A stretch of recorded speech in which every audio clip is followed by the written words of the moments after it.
वो कहती हैं हमारे तो पास भी ना हो, हमें तो टच भी ना करो। हाँ, और हर बात पे ये था आज मूड नहीं है मूड नहीं है और फिर उनको कर लूं मैं ये मैं बोलना नहीं चाह रही थी, मैंने बड़ी मुश्किलों से बोला, आप यकीन कीजिए। मैंने कहा टीवी है जो वाइफली मगर एजुकेट भी तो कर रहे हैं, क्या करें। मेरा एक सवाल है कि ये जो औरतें कहती हैं ना मर्दों को मोस्टली, जब मर्द आते हैं पास और वो कहती हैं आज मूड नहीं है तो उनकी डाइट में कोई ऐसी चीज है, कोई ऐसी मेडिकेशंस, कोई ऐसे मिनरल्स, विटामिन्स जो इनको खाने चाहिए, जैसे मछलियां हो गई या फिर प्रॉन्स हो गए या कोई ऐसे नट्स हो गए, कोई ऐसी चीज उनको कुछ खानी चाहिए या कोई मिनरल्स कम है? मैं हमेशा कहती हूँ, आपके जो मैं शोज भी देखती हूँ सारे यहाँ पे न्यूट्रिशनिस्ट लोगों के, वो बात कर रहे होते हैं कि जी मिनरल सप्लीमेंट्स। देखें, बाय वर्ड सप्लीमेंट का मतलब होता है सप्लीमेंट, वो मेन ट्रीटमेंट नहीं होता है। जब औरत 40s में होती है तो उसको ये प्रॉब्लम स्टार्ट हो जाती है, और यही मैं अवेयरनेस स्प्रेड करती हूँ कि खाली औरत का जो सेक्सुअल डिजायर, सेक्सुअल डिसफंक्शन होता है,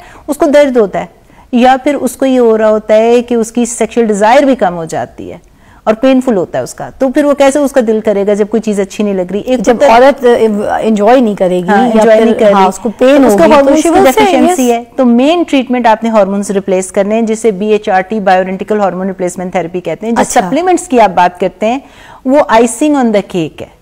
आइसिंग ऑन द केक मतलब कि आपने एक्स्ट्रा जिस तरह वर्जिश करते हैं, अपना वजन अच्छा रखेंगे, डाइट अच्छी रखेंगे, बैलेंस डाइट, जिस तरह जी शिलाजीत वगैरह हो जाता है, थोड़े टेस्टोस्टेरोन के लेवल हाई कर देता है, शतावरी हो गया, फ्लेक्स सीड, चिया सीड, फाइटोएस्ट्रोजेंस, जितने नट्स हैं, ये सारी चीजें आपकी हेल्प करते हैं।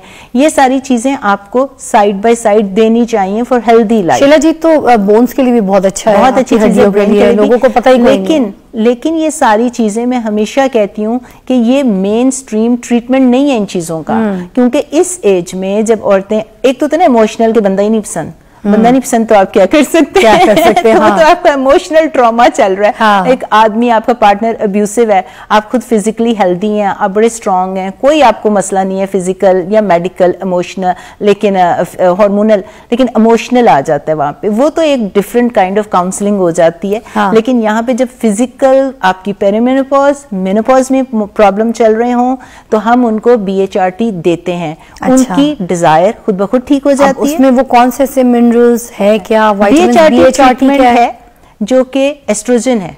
अच्छा। जो कि अमेरिका से मैं पाकिस्तान लेके आई हूँ, जो माशाल्लाह अल्लाह ने इज्जत रखी है, मैंने उसको इंट्रोड्यूस कराया है, पाकिस्तान में थी ही नहीं। अच्छा। तो फर्स्ट टाइम उसकी आप कह लो पायनियर में लेकर आई हूँ। मैंने औरतों को बताया है कि ये ट्रीटमेंट इस्तेमाल करें ताकि उनका 40s के बाद जो है, अगर उनको ट्रीटमेंट सिम्टम्स आ रहे हैं तो उनका ठीक हो जाए। This is kind of medicine और समथिंग? मेडिसिन है, this is a medicine. Hormones हैं, जो एस्ट्रोजन है खत्म हो रहा है, आपने एस्ट्रोजन को वापस दिया, औरत दोबारा फिजिकली फिट हो गई, उसके बाद। And how much it cost? What you talking about the medicine? वो USA का है, तो अगर आप प्राइस पूछेंगी तो एक्सपेंसिव है। लेकिन अभी मेरा प्लान, मेरा मिशन यही है, क्योंकि I am working with some officials, कि उसको हम इस लेवल पे ले आए कि मेनोपॉज, पेरीमेनोपॉज, ये वाले सारे इश्यू सिर्फ अमीरों को तो नहीं होने ना, नहीं, ये मिडिल क्लास को भी होने हैं। How will they gonna afford? तो उसकी वजह से ये इंशाल्लाह very soon, that's the mission I am working है। ये मैं डॉक्टर्स को भी ट्रेन कर रही हूँ, क्योंकि डॉक्टर्स और जो लोकल है यहाँ पे था ही नहीं ना। तो अगर वो इंटरनेशनल कॉन्फ्रेंसेस नहीं कर रहे, बाहर जाके अपने आप को एजुकेट नहीं कर रहे, तो आपकी औरत 40s में इतनी मिजरेबल होती है कि उसको खुद भी नहीं पता कि उसके अंदर चेंजेस क्या हो रही हैं, फिजिकल, इमोशनल, उसको हम डिप्रेशन का कह के, रूमेटाइड आर्थराइटिस का कह के, कैंसर्स के उनके रिस्क हाई हो जाते हैं, ब्रेन फॉग, औरतों के भूलना शुरू हो जाती हैं, नाम भूलना शुरू हो जाती हैं, उनको याद नहीं होता हमने नमाज कितनी पढ़ी थी। और जो काम पे प्रोफेशनल औरतें इतनी फोकस्ड, इतनी ब्राइट होती हैं, वहां पे उनको लगता है कि हमारी तो फटीग है, हम सोच नहीं पा रहे, हम डिलीवर नहीं कर पा रहे। हम पहले इतनी क्लैरिटी के साथ सोचते थे, इतने शार्प थे, और अब हमें धुंधला धुंधला। तो ये जो दवाई है जिसके बारे में आप बताएं, which is American medicine, which is like yeah for you know people it's expensive as well, तो इसके जो मल्टीविटामिन्स या कोई ऐसी चीज है, या इसके एंटीऑक्सीडेंट्स, जो भी इसकी जो चीजें हैं, यू नो, इसके अंदर सिर्फ एस्ट्रोजन होता है, क्या होता है? मतलब ये चीजें हमें डाइट से भी मिल सकती हैं? जी, फाइटोएस्ट्रोजेंस, जिस वो वाली डाइट्स जिनके अंदर एस्ट्रोजन प्रेजेंट है, और मैंने वही बताया कि वो चीज आपको हेल्प करेगी। अब वो कौन कौन सी है? जिसमें सारी, जितनी ब्रोकली, जितनी हरी सब्जियां, जो क्रूसीफेरस सब्जियां कहते हैं, हर रंग बिरंगी सब्जी जो आप खा सकते हैं वो खाएं।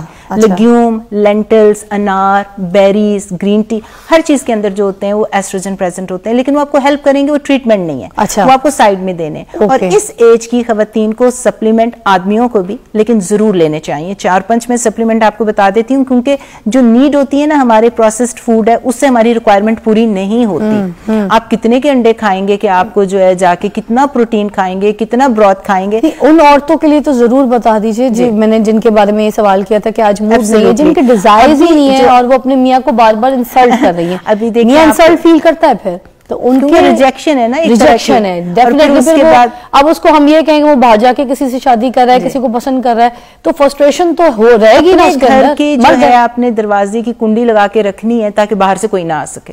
बेसिकली ये बात है कि अपनी हेल्थ को आप अच्छा करें। उसके बाद फिर आप देख लें कि आदमी की तबीयत क्या है, आदमी ने जो करना है वो तो करना है। हम अपनी बात कर रहे हैं एज ए वुमन, अपनी तरफ हमारी ड्यूटी क्या है। हमने अपना वजन कम रखना है, वर्जिश करनी है, स्लीप अच्छी करनी है, स्ट्रेस नहीं आने देना। आप स्ट्रेस को एश्वागैंडा इस तरह सुबह पी सकते हैं, खा सकते हैं। स्ट्रेस कम करना हो, रात को नींद नहीं आ रही है, मेलाटोनिन ले सकते हैं। जो सप्लीमेंट आपको लेने चाहिए 40s के बाद इंपॉर्टेंट है। विटामिन D3, K2, कुछ लोग कहते हैं हम सन से लेते हैं, मैं सन से नहीं लेती क्योंकि मुझे अपनी स्किन बड़ी पसंद है और फोटो एजिंग हो जाती है, तो मैं नहीं चाहती कि मुझे सन जो है बूढ़ा करे। तो उसके लिए विटामिन D3 विद K2, ठीक है। और व्हाई विद K2? क्योंकि K2 जो है ये वो चीज है जो विटामिन D की टॉक्सिसिटी नहीं होने देगा। अच्छा। क्योंकि विटामिन डी अगर लें तो हाइपरकैल्सीमिया हो जाता है, कैल्शियम जाके फिर आपकी ब्लड वेसल्स में क्लॉट कर सकता है। अगर आप जाके रेगुलरली अपना ब्लड वर्क नहीं करा रहे और आप चाहते हैं कि टॉक्सिसिटी ना हो, तो K2 जो है उसको उसकी जगह पे रखेगा, बोन्स के अंदर, ब्लड में नहीं आने देगा, वेसल्स में नहीं आने देगा। अच्छा।